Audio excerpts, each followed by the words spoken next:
Chapter 5. "I have been thinking it over again, Elizabeth," said her uncle as they drove from the town, "and really upon serious consideration I am much more inclined that I was to judge as your eldest sister does on the matter. It appears to me so very unlikely that any young man should form such a design against a girl who is by no means unprotected or friendless, and who is actually staying in the colonel's family, that I am strongly inclined to hope the best. Could he expect that her friends would not step forward? Could he expect to be noticed again by the regiment after such an affront to Colonel Forster? His temptation is not adequate to the risk." "Do you really think so?" cried Elizabeth, brightening up for a moment. "Upon my word," said Mrs. Gardiner, "I begin to be of your uncle's opinion. It is really too great a violation of decency, honour, and interest for him to be guilty of. I cannot think so very ill of Wickham. Can you yourself, Lizzie, so wholly give him up as to believe him capable of it?" "Not perhaps of neglecting his own interest, but of every other neglect I can believe him capable. If indeed it should be so, but I dare not hope it. Why should they not go on to Scotland if that had been the case?" "In the first place," replied Mr. Gardiner, "there is no absolute proof that they are not gone to Scotland. Oh, but their removing from the chaise into hackney coach is such a presumption. And besides, no traces of them were to be found on the Barnet road. Well then, supposing them to be in London, they may be there, though for the purpose of concealment, for no more exceptional purpose. It is not likely that money should be very abundant on either side, and it might strike them that they could be more economically, though less expeditiously married in London than in Scotland. But why all this secrecy? Why any fear of detection? Why must their marriage be private? Oh, no, no. This is not likely. His most particular friend, you see by Jane's account, was persuaded of his never intending to marry her. Wickham will never marry a woman without some money. He cannot afford it. And what claims has Lydia? What attraction has she beyond youth, health, and good humour that could make him, for her sake, forego every chance of benefiting himself by marrying well? As to what restraint the apprehensions of disgrace and decorum might throw on a dishonourable elopement with her, I am not able to judge, for I know nothing of the effects that such a step might produce. But as to your other objection, I am afraid it will hardly hold good. Lydia has no brothers to step forward, and he might imagine, from my father's behaviour, from his indolence, and the little attention he has ever seemed to give to what was going forward in his family, that he would do as little, and think as little about it, as any father could do in such a matter. But can you think that Lydia is so lost to everything but love of him as to consent to live with him on any terms other than marriage? It does seem, and it is most shocking indeed, replied Elizabeth with tears in her eyes, that a sister's sense of decency and virtue in such a point should admit of doubt. But really I know not what to say. Perhaps I am not doing her justice, but she is very young. She has never been taught to think on serious subjects, and for the last half-year, nay, for a 12-month, she has been given up to nothing but amusement and vanity. She has been allowed to dispose of her time in the most idle and frivolous manner, and to adopt any opinions that came in her way. Since the Shire were first quartered in Meryton, nothing but love, flirtation, and officers have been in her head. She has been doing everything in her power by thinking and talking on the subject, to give greater, what shall I call it, susceptibility to her feelings, which are naturally lively enough. And we all know that Wickham has every charm of person and address that can captivate a woman.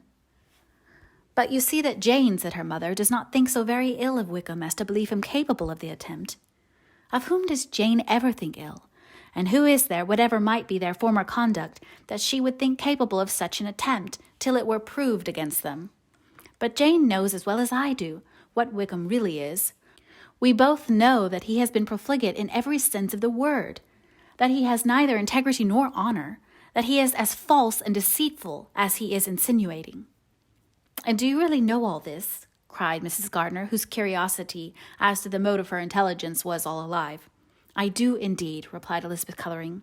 I told you the other day of his infamous behaviour towards Mr. Darcy, and you yourself, when last at Longbourn, heard in what manner he spoke of the man who had behaved with such forbearance and liberality towards him. And there are other circumstances which I am not at liberty, which it is not worth while to relate, but his lies about the whole Pemberley family are endless. From what he said of Miss Darcy, I was thoroughly prepared to see a proud, reserved, disagreeable girl.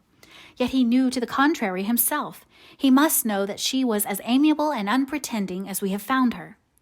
But does Lydia know nothing of this? Can she be ignorant of what you and Jane seem so well to understand?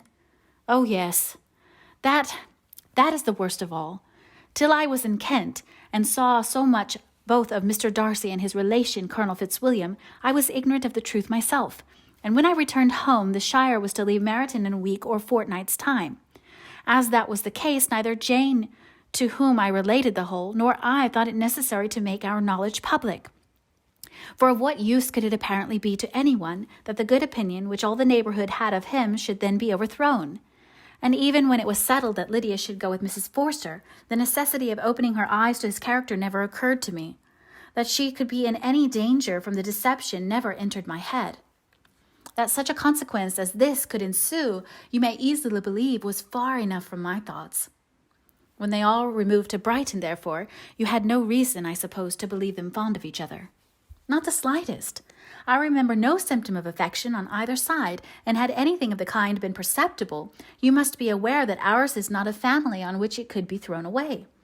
When he first entered the corps, she was ready enough to admire him, but so we all were. Every girl in or near Meryton was out of her senses about him for the first 2 months.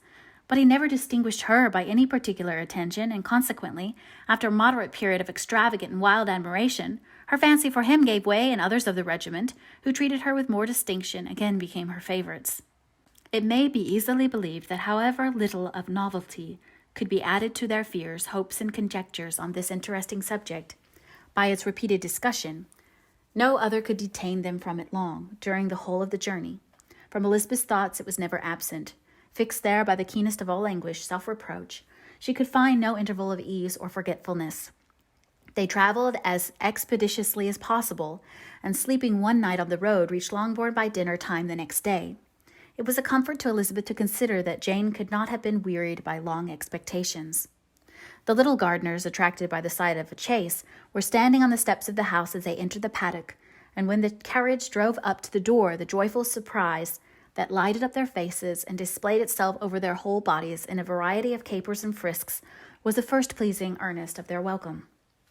Elizabeth jumped out, and after giving each of them a hasty kiss, hurried into the vestibule, where Jane, who came running down from her mother's apartment, immediately met her. Elizabeth, as she affectionately embraced her, whilst tears filled the eyes of both, lost not a moment in asking whether anything had been heard of the fugitives. "Not yet," replied Jane. "But now that my dear uncle is come, I hope everything will be well." "Is my father in town?" "Yes, he went on Tuesday, as I wrote you word." "And have you heard from him often?" "We have heard only twice. He wrote me a few lines on Wednesday to say that he had arrived in safety, and to give me his directions, which I particularly begged him to do. He merely added that he should not write again till he had something of importance to mention." "And my mother, how is she? How are you all?" "My mother is tolerably well, I trust, though her spirits are greatly shaken. She is upstairs, and will have great satisfaction in seeing you all. She does not yet leave her dressing-room. Mary and Kitty, thank heaven, are quite well." "But you, how are you?" cried Elizabeth. "You look pale. How much you must have gone through." Her sister, however, assured her of her being perfectly well, and their conversation, which had been passing while Mr. and Mrs. Gardiner were engaged with their children, was now put an end to by the approach of the whole party. Jane ran to her uncle and aunt, and welcomed and thanked them both with alternate smiles and tears. When they were all in the drawing-room, the questions which Elizabeth had already asked were of course repeated by the others, and they soon found that Jane had no intelligence to give. The sanguine hope of good, however, with benevolence of her heart suggested, had not yet deserted her. She still expected that it would all end well, and that every morning would bring some letter, either from Lydia or her father, to explain their proceedings and perhaps announce their marriage.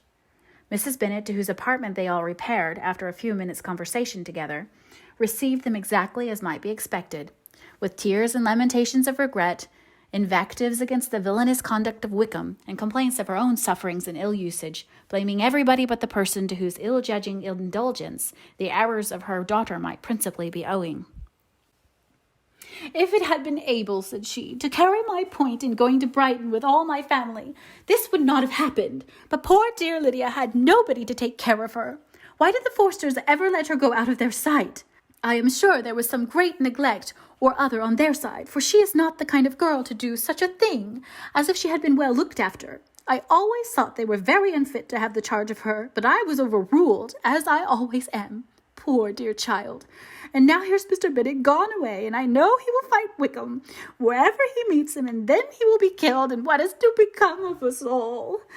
The Collinses will turn us out before he is cold in his grave, and if you are not kind to us, brother, I do not know what we shall do." They all exclaimed against such terrific ideas, and Mr. Gardiner, after general assurance of his affection for her and all her family, told her that he meant to be in London the very next day, and would assist Mr. Bennet in every endeavour for recovering Lydia. "Do not give way to useless alarm," added he. "Though it is right to be prepared for the worst, there is no occasion to look at it as certain. It is not quite a week since they left Brighton. In a few days more we may gain some news of them. Until we know that they are not married and have no design of marrying, do not let us give the matter over as lost. As soon as I get to town, I shall go to my brother and make him come home with me to Gracechurch Street, and then we may consult together as to what is to be done."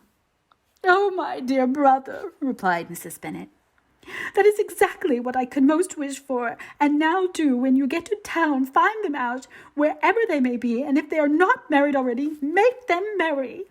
And as for wedding clothes, do not let them wait for that, but tell Lydia she shall have as much money as she chooses to buy them after they are married. And above all, keep Mr. Bennet from fighting. Tell him what a dreadful state I am in, that I am frightened out of my wits, and have such tremblings, such flutterings all over, such spasms in my side, and pains in my head, and such beatings at heart, that I can get no rest by day, by night. And tell my dear Lydia not to give any directions about her clothes till she has seen me, for she does not know which are the best warehouses. Oh, brother, how kind you are! I know you will contrive it all." But Mr. Gardiner, though he assured her again of his earnest endeavours in the cause, could not avoid recommending moderation to her, as well as in her hopes as her fear. And after talking with her in this manner till dinner was on the table, they all left her to vent all her feelings on the housekeeper, who attended in the absence of her daughters. Though her brother and sister were persuaded that there was no real occasion for such a seclusion from the family, they did not attempt to oppose it, for they knew that she had not prudence enough to hold her tongue before the servants, while they waited at table and judged it better that one only of the household, and the one whom they could most trust, should comprehend all her fears and solicitude on the subject. In the dining-room they were soon joined by Mary and Kitty, who had been too busily engaged in their separate apartments to make their appearance before. One came from her books, and the other from her toilette. The faces of both, however, were tolerably calm, and no change was visible in either, except that the loss of their favourite sister, or the anger which she had herself incurred in this business, had given more of fretfulness than usual to the accents of Kitty. As for Mary, she was mistress enough of herself to whisper to Elizabeth, with a countenance of grave reflection, soon after they were seated at table, "This is a most unfortunate affair, and will probably be much talked of. But we must stem the tide of malice, and pour into the wounded bosoms of each other the balm of sisterly consolation." Then, perceiving in Elizabeth no inclination of replying, she added, "Unhappy as the event must be for Lydia, we may draw from it this useful lesson, that loss of virtue in a female is irretrievable, that one false step involves her in endless ruin, that her reputation is no less brittle than it is beautiful, and that she cannot be too much guarded in her behaviour towards the undeserving of the other sex." Elizabeth lifted up her eyes in amazement, but was too much oppressed to make any reply. Mary, however, continued to console herself with such kind of moral extractions from the evil before them. In the afternoon, the two elder Miss Bennets were able to be for half an hour by themselves, and Elizabeth instantly availed herself of the opportunity of making any inquiries, which Jane was equally eager to satisfy. After joining in general lamentations over the dreadful sequel of this event, which Elizabeth considered as all but certain, and Miss Bennet could not assert to be wholly impossible, the former continued the subject by saying, "But tell me all and everything about it which I have not already heard. Give me further particulars. What did Colonel Forster say? Had they no apprehension of anything before the elopement took place? They must have seen them together forever." Colonel Forster did own that he had often suspected some partiality, especially on Lydia's side, but nothing to give him any alarm. I am so grieved for him. His behavior was attentive and kind to the utmost. He was coming to us in order to assure us of his concern before he had any idea of their not being gone to Scotland. When the apprehension first got abroad, it hastened his journey. And was Denny convinced that Wickham would not marry? Did he know of their intending to go off? Had Colonel Forster seen Denny himself? Yes, but when questioned by him, Denny denied knowing anything of their plans and would not give his real opinion about it. He did not repeat his persuasion of their not marrying, and from that I am inclined to hope he might have misunderstood before. Until Colonel Forster came himself, not one of you entertained a doubt, I suppose, of their being really married. How is it possible that such an idea should enter our brains? I felt a little uneasy, a little fearful of my sister's happiness with him in marriage, because I knew that his conduct had not been always quite right. My father and mother knew nothing of that. They only felt how imprudent a match it must be. Kitty then owned with a very natural triumph, on knowing more than the rest of us, that in Lydia's last letter she had prepared her for such a step. She had known, it seems, of their being in love with each other many weeks. But not before they went to Brighton. No, I believe not. And did Colonel Forster appear to think well of Wickham himself? Does he know his real character? I must confess that he did not speak so well of Wickham as he formerly did. He believed him to be imprudent and extravagant, and since this sad affair has taken place, it is said that he left Meryton greatly in debt. But I hope this may be false. Oh, Jane, had we been less secret, had we told what we knew of him, this could not have happened. Perhaps it would have been better, replied her sister. But to expose the former faults of any person without knowing what their present feelings were seemed unjustifiable. We acted with the best intentions. Could Colonel Forster repeat the particulars of Lydia's note to his wife? He brought it with him for us to see. Jane then took it from her pocketbook and gave it to Elizabeth. These were the contents. My dear Harriet, you will laugh when you know where I am gone, and I cannot help laughing myself at your surprise tomorrow morning as soon as I am missed. I am going to Gretna Green, and if you cannot guess with who, I shall think you a simpleton, for there is but one man in the world I love, and he is an angel. I should never be happy without him, so think it no harm to be off. You need not send them word at Longbourn of my going, if you do not like it, for it will make the surprise the greater when I write to them and sign my name Lydia Wickham. What a good joke it will be. I can hardly write for laughing. Pray, make my excuses to Pratt for not keeping my engagement and dancing with him tonight. Tell him I hope he will excuse me when he knows all, and tell him I will dance with him at the next ball we meet, with great pleasure. I shall send for my clothes when I get to Longbourn, but I wish you would tell Sally to mend a great slit in my worked muslin gown before they are packed up. Goodbye. Give my love to Colonel Forster. I hope you will drink to our good journey. Your affectionate friend, Lydia Bennet. Oh, thoughtless, Lydia, cried Elizabeth when she had finished it. What a letter is this, to be written at such a moment, but at least it shows that she was serious on the subject of their journey. Whatever he might afterwards persuade her to, it was not on her side a scheme of infamy. My poor father, how he must have felt it. I never saw anyone so shocked. He could not speak a word for full 10 minutes. My mother was taken ill immediately, and the whole house in such confusion. Oh, Jane, cried Elizabeth, was there a servant belonging to it who did not know the whole story before the end of the day? I do not know. I hope there was, but to be guarded at such a time is very difficult. My mother was in hysterics, and though I endeavored to give her every assistance in my power, I am afraid I did not do so much as I might have done. But the horror of what might possibly happen almost took from me my faculties. Your attendance upon her has been too much for you. You do not look well. Oh, that I had been with you. You have had every care and anxiety upon yourself alone. Mary and Kitty have been very kind, and would have shared in every fatigue, I am sure, but I did not think it right for either of them. Kitty is slight and delicate, and Mary studies so much that her hours of repose should not be broken in on.